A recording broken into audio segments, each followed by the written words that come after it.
Hello everyone, welcome to IMPAKT TV. I am Daniela Tenenbaum, Assistant Curator at IMPAKT. For this episode I have with me Salomé Aguilera Skvirsky and Leigh Berge. Both participated in the previous panel today together with Zachary Formwalt. To shortly introduce my two guests, Salomé is an associate professor in the Department of Cinema and Media Studies at the University of Chicago. Her first book, The Process Genre, Cinema and the Aesthetic of Labor, won the 2021 Best First Book Prize from the Society of Cinema and Media Studies. Her essays have appeared in Cinema Journal, the Journal of Latin America Cultural Studies, Social Identities, Hispanophilia, I hope I pronounced that right? Yes. And in the Routledge Companion to Latin American Cinema. Skvirsky's current project, Filming the Police, is supported by a Howard Foundation grant and a Mellon New Direction Fellowship, and will involve formal training in legal media studies. She's also co-editor at Critical Inquiry. And Leigh is on faculty at the City University of New York and a 2021 till 2023 Alexander von Humboldt Fellow at the Freie Universität of Berlin. She's the author of numerous works of economics-oriented criticism, including the books Scandals and Abstraction, Financial Fiction of the Long 1980s, and Wages Against Artwork, Decommodified Labor, and the Claims of Socially Engaged Art, and the co-editor of Reading Capitalist Realism as well. Marx for Cats, A Radical Bestiary is forthcoming in 2023 with Duke University Press. Hello. Thank you very much for taking part in this. Thank you. Thank you for having us. Of course. So I joined previously to the very interesting panel that you two participated in together with Zachary Formwalt, which was really all about this connection between animals and capitalism. I have to say, a connection that I have never thought about before, but after this panel, it just became so evident to me that I was, not to say angry at myself that I never made this connection, but yeah, I was left very much inspired, so thank you. I want us to unpack two very interesting terms that kind of really stood out to me during this panel. So the first was from Salomé's remark, and it is this paradox that destruction equals value. Maybe you can elaborate a bit on that and bring us into this conversation? Yeah. So that's actually a reference to a thread in Zachary Formwalt's film. And the basic idea which is proposed in the voiceover narration is that this magazine article, Fortune magazine, has this inaugural issue in 1930. And the inaugural issue is about the meatpacking industry, Swift specifically, in Chicago. And he proposes in the voiceover that the paradox, or that the article is really focused, I mean, not explicitly, but implicitly on this paradox. The paradox of, and I think this is almost a direct quote, the paradox of how destruction produces value. And so what strikes me about that paradox and the way, I mean, I'm, watching the film, I'm trying to puzzle out what he means by it, and the way I understood this paradox is that oftentimes, there's a tradition of slaughterhouse films that follow the process of disassembly of animal. It's a kind of disassembly, but it follows it in a kind of step-by-step process. So from the living animal to its slaughter, to its, skin being taken off, its organs being taken apart, it's, in a kind of very rigorous processual manner. So in a way, these films about the slaughtering of animals, they're very much like other films about industrial production, process films, that follow the process of production, say of a crayon or of a shoe, from raw materials to finished commodity. So you start, you know, like, I don't know, what's the date of it? Maybe 1921 film about the making of hats. And you start with the, what are they? You know, with the animal, the animal is killed. That takes place very quickly. It's stripped, and then you have like a series of, you know, scenes of the construction and making of these hats. So, you know, I mean, what I think is striking to me is that the slaughter film, or the point that Zachary's making, is that with these disassembly meatpacking films, you don't begin from raw materials, right? You don't begin from, like, you know, when you're making a film about a crayon, you have like hot wax and, you know, powder, and the point is, like, how do you get from that hot wax to the crayon that you see? Instead, in these slaughter films, you have not raw material, but this animal, this hog or this cow. It's a finished product. I mean, it's finished. I mean, how does he put it? He says something like perfectly formed material. And he means that material in quotes. So there's something paradoxical. So, like, if in the standard production, if in the standard process film, sorry, this is going long. If in the standard process film, you know, there's something that makes sense about, you know, thinking about like the finished shoe or the finished crayon as being more valuable than its raw material, say wax. There's something like intuitively right about that.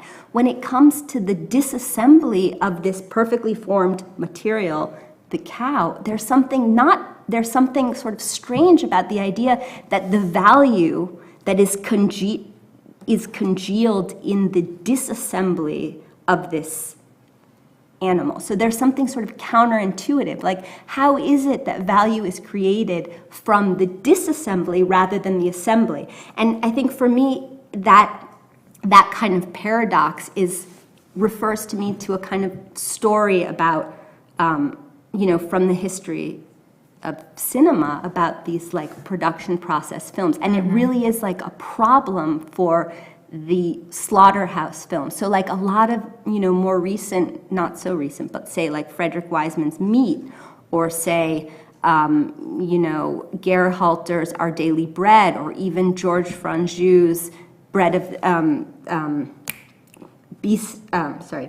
the Beast. The processual representation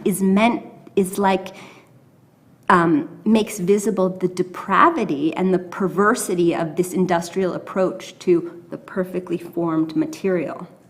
So rather than imbuing the, you know, the packaged meat with some like intuitive value, say like the crayon, where you're kind of amazed, like, oh my God, there's the crayon, how did that hot wax become the crayon? It's quite the opposite. So I think there's something special about this category, this kind of slaughterhouse film.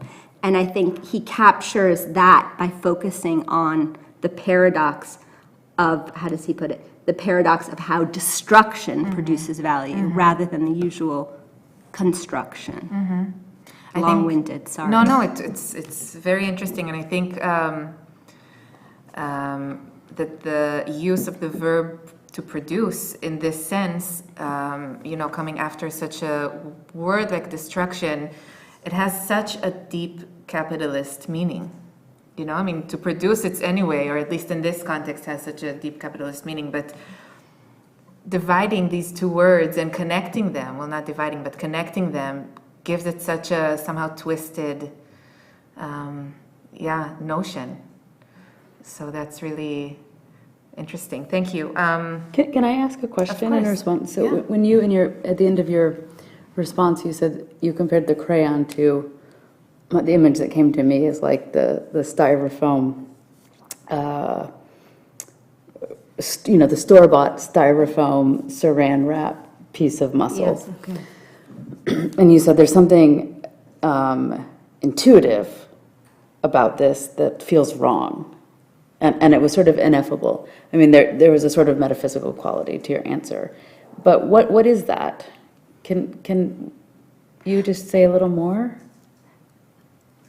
I mean, I wish I could say more I mean, I wish I could say more, but I think that's part of that's part of what happens when, not in the early slaughterhouse films that Nicole Shukin is talking about, like those early films where where the disassembly of the animal doesn't have this, like it doesn't have this resonance, but later, like in these, when filmmakers who aren't attached to the meat industry turn their attention, say like Frederick Wiseman, to this process of disassembly, like there's something about, for 90 minutes, like watching this very mesmerizing, because they're very mesmerizing films about like the efficient disassembly of the animals, the use of all their parts. But as you're, I mean, this is why I'm like stuck, because as you're watching it, you feel like that it's a kind of perversity, that there's something perverse, like as the eyeballs get taken out and the guts make it onto the floor. And I think this is like the point of these films, that there's like a visceral sense of like, all is wrong in the world. Like this cannot, there's something deeply wrong with this. But if you compare that to like the process films about the production of hats or crayons, you're kind of amazed at like what human labor can produce. Like you're kind of amazed, like how is it possible? From hot wax, you get these like crayons. I love those crayons. I draw with those crayons, And so like the magic of our capacity to make and do hits you with the crayon films, but then that same kind of rigorous, systematic production process is like an assault. And so I don't know what to say. Like you feel it like at a bodily level, like this is wrong. You can't apply this. But do I understand correctly that you do draw a line between these two process genred films, between creation of something and destruction of something, the creation of a pen and the destruction of an animal? Yes, the idea is something like the same syntax is used, but the effect is very different. And I think the effect, like the question of the specialness of that effect, what happens in the slaughter film or the meatpacking film is the paradox, I keep reading, the paradox of how destruction produces value, because the idea is that packaged meat is then sold at the market. And so there's this question, like the perfectly formed material that then gets broken down, and that its final product has been, embodies all that congealed labor of the animals and of the human beings that has been put into this process of destruction. So that's like the technical account of why there's value, but there's something not intuitive about it. And so it strikes one as a paradox, whereas with the kind of standard processual film, it's intuitive. Like you see clearly that, like a crayon is more valuable than wax, just at a basic level, like intuitive level. Yeah. So it doesn't feel paradoxical exactly in the kind of standard approach. And I think that's my reading of Formalt's film, that's why he emphasizes that the hogs are not raw material, that the animals are not raw material, that they're fully, perfectly formed.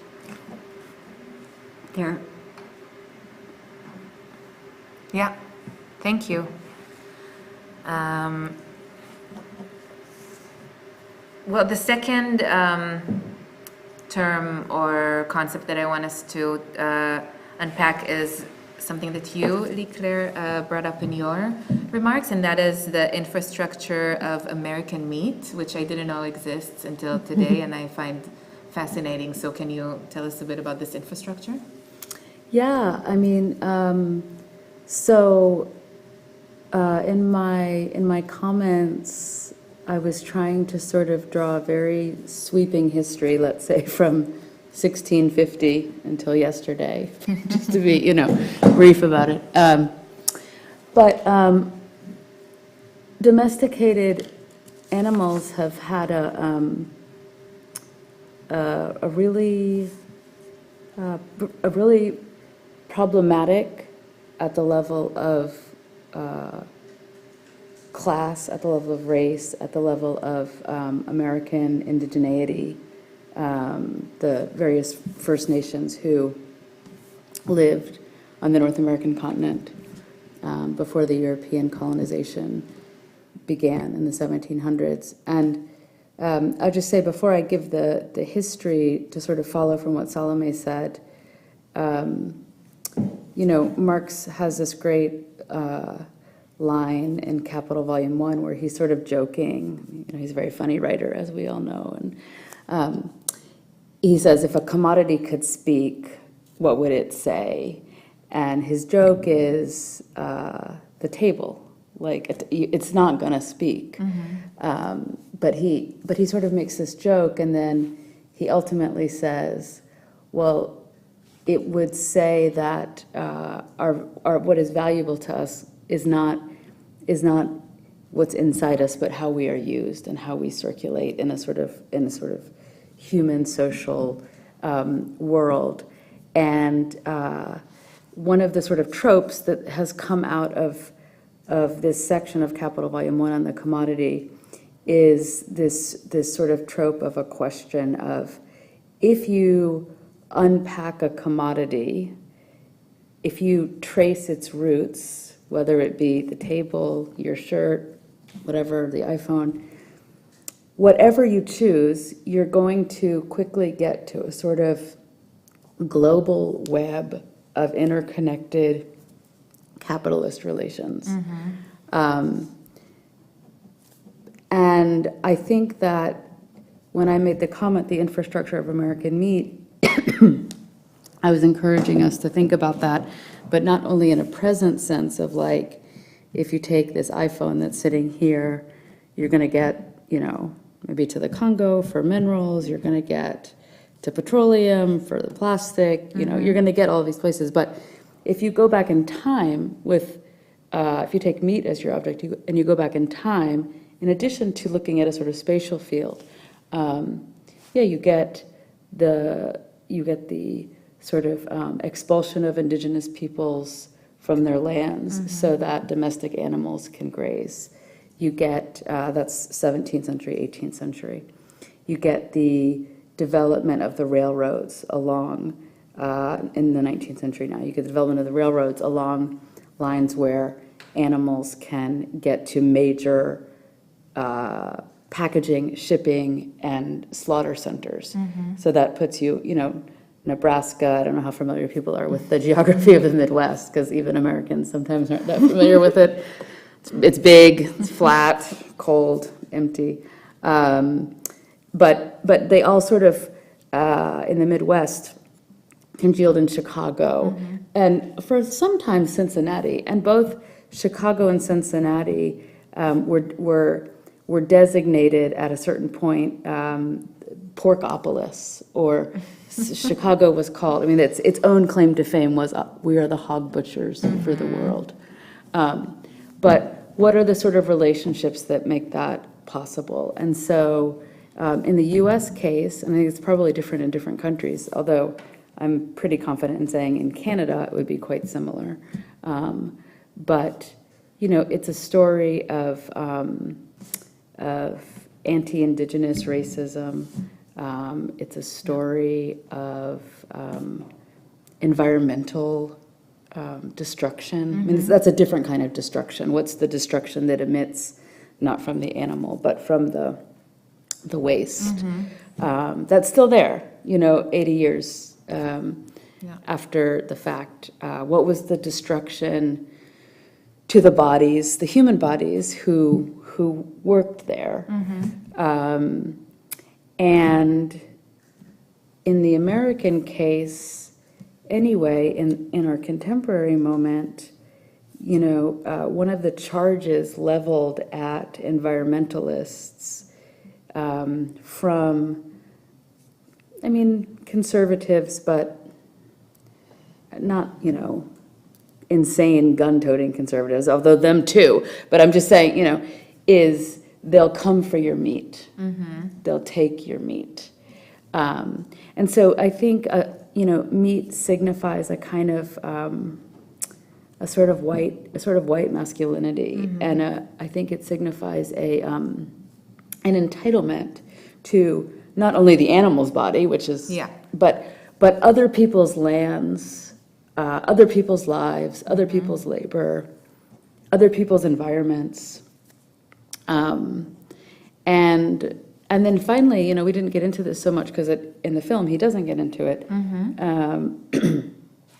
So I'm happy to also be quiet if it, or I'm happy to reroute the conversation. But so much of the infrastructure of American meat is and dairy as well, is subsidized. It's subsidized by the federal government, right? And that's another thing that makes its circulation possible. So for me, this, I think that the sort of magical thing about Zachary's film is the slowness, the intimacy, the sort of contemplative presentation that really brings you into this moment. But I was trying to ask us all to also think about if meat is this commodity, what are the relations that would come into being if it were slowly, unraveled through time and space. So that's a long answer to your question. It's great. Thank you so much. Sure. Salomé, do you want to comment, or should I go to the next question? You can go to the next question. Perfect. I have a long list of questions, but time is, running very fast today. I guess I want to finish with a question about nature, if that's okay with you, since we have a very short time left. So, of course, we have discussed about how we are exploiting animals to our benefit, and, turning them into one material to another. It's still very difficult for me to relate to animals as a material, but for the sake of this conversation. But right now we are also stripping nature for our benefit, for our technologies, for phones, screens, etc. Do you think that nature also became a commodity, in a sense, as much as animals have? Yeah, I think that that nature is probably not even the right word for the concept that you're aiming for. Okay. But I don't know what is. I would maybe say something like natural resources? I would maybe say something like non-human totality, right? I think nature, I knew what you meant, of course, but... Yeah, because animals are also nature. We are nature. Yeah. And I think that the way that the industries that Zachary is looking at in his film, and the particular place in the film, one book he made reference to that you might find interesting, it's written by an environmental historian named William Cronin, and the title of the film is Chicago, Nature's Metropolis. But I think that the way the sort of economic system works is that this non-human totality that surrounds us, we can, take from and extract from, and certain elements of which we can turn into commodities, and then certain elements of which we don't need to. And it's very important to have that balance, to have certain spaces where you could clearly say, this is not a commodified space. This is something else, right? And the reason that I say that is because, on the one hand, that preserves a sort of outside that allows for future accumulation.